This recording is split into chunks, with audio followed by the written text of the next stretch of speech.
दुनिया की हिस्ट्री में पहली बार ऐसा हुआ होगा कि एक ऐसा इंसान जो अवाम की रहबरी कर रहा है, अवाम की बात कर रहा है, अवाम के हक के लिए लड़ रहा है, और उसी को उसी उल्टे केस में फंसा दिया जाता है कि ये पब्लिक के लिए खतरा है। पीएसए, पब्लिक सेफ्टी एक्ट, उस पर कानून लगा के उसको जेल के अंदर डाल दिया जाता है। मेरे हिसाब से ये पहली बार ऐसा हुआ है। अवाम की ही बात करने वाले को अवाम के खिलाफ बात करने के इल्जाम में दफा लगा दिया जाता है कि अवाम के लिए, पब्लिक के लिए ये इंसान सही नहीं है और अवाम के लिए ये खतरा है। एक ऑफिसर की एरोगेंस, एक डिप्टी कमिश्नर या डिस्ट्रिक्ट मैजिस्ट्रेट बोल सकते हैं, आईएएस ऑफिसर, उसकी ईगो हट हो जाती है। वो इसलिए ईगो हट होती है कि एक चुना हुआ एमएलए उसके खिलाफ बोलता है और वो अवाम के लिए आवाज उठाता है कि अवाम के काम वो मैजिस्ट्रेट नहीं कर रहा है, वो शायद किसी और की बहकावे में आ गया है, किसी और के इशारे पे चल रहा है।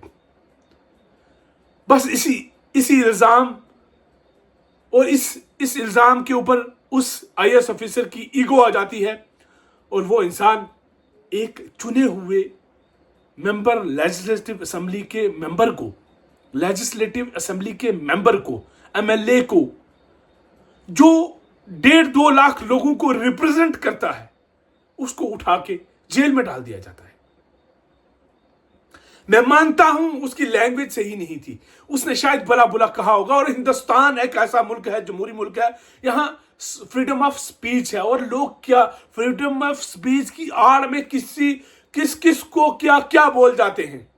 आप न्यूज चैनल्स देखो, आप टीवी डिबेट्स देखो, आप बहुत सारे लोगों के व्लॉग्स देखो, आप पार्लियामेंट के स्पीचेस सुनो, आप असेंबलीज की स्पीचेस सुनो, और पॉलिटिकल और ब्यूरोक्रेसी में बहुत सारे ऐसे लोग हैं, बहुत कुछ एक दूसरे को कहते हैं।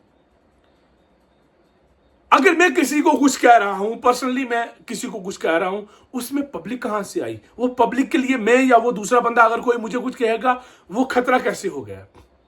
और ऐसा बंदा जो एक अवाम की आवाज बन के बात कर रहा है, वो पब्लिक के लिए खतरा हो गया। और उसके ऊपर पीएसए लगा के 50-60 पुलिस वालों की धक्का मुक्की के साथ उसको उठा के जेलों में डाल दिया जाता है। फिर हम कहते हैं हम एक जमहूरी मुल्क में रहते हैं। मेरे मुल्क को जमहूरियत के नाम पे बेचा जा रहा है। ये बात समझ में नहीं आ रही है, किसी को समझ नहीं आ रही। पिछले कई सालों से जमहूरियत के नाम पे खेल खेला जा रहा है लोगों के साथ, और ऐसे लोगों को जो आवाम की आवाज बनने की कोशिश करते हैं, उनको उठा के जेलों में डाल दिया जाता है।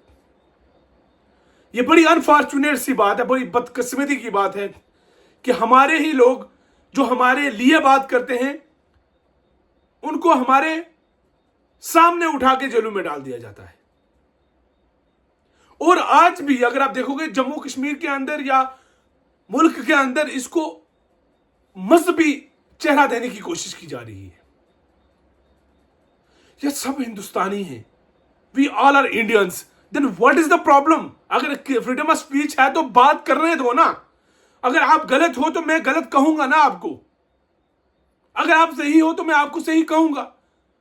अगर आप में इतनी हिम्मत नहीं है कि आप किसी का क्रिटिसिज्म झेल नहीं सकते, अगर आप गलत हो, आपको अगर गलत बोलता है कोई, तो आपका ईगो हर्ट हो जाता है और आप उसको उठा के पीएसए लगा दोगे। Is this a way? Is this a democracy? ये डेमोक्रेटिक कंट्री है हमारी। हमारे मुल्क में सिर्फ इस सियासत ने डेमोक्रेसी और बाकी चीजों को तबाह बर्बाद कर दिया है। हर चीज को मजहबी एंगल, ईगो और इन सब चीजों के साथ आज डोडा के जो हालात बने हैं, उसका जिम्मेदार कौन है? जिन लोगों के लिए आपने सोचा कि ये इन लोगों के लिए खतरा है, वही लोग उसके लिए प्रोटेस्ट कर रहे हैं कि इसको रिलीज किया जाए। या तो हमारी समझ में कुछ नहीं आता है, या एडमिनिस्ट्रेशन की समझ में कुछ नहीं आता है, या अवाम अंधी बहरी है, उसको समझ नहीं आ रहा है, उनको वो बिल्कुल हिप्नोटाइज हो चुके हैं। गवर्नमेंट सो रही है, एलजी एडमिनिस्ट्रेशन के कान में जू नहीं रिंग रही कि डोडा के अंदर, चिनाब वैली के अंदर, और खासकर पूरे जम्मू कश्मीर में हालात देखो इस वक्त, पूरा जम्मू कश्मीर उसकी सपोर्ट में खड़ा है। या तो पूरी दुनिया एक तरफ गलत है और सिर्फ डीसी डोडा से ही है। आप कमेंट करके बताइएगा कि क्या क्या होना चाहिए आगे। ये फ्यूचर है हमारा।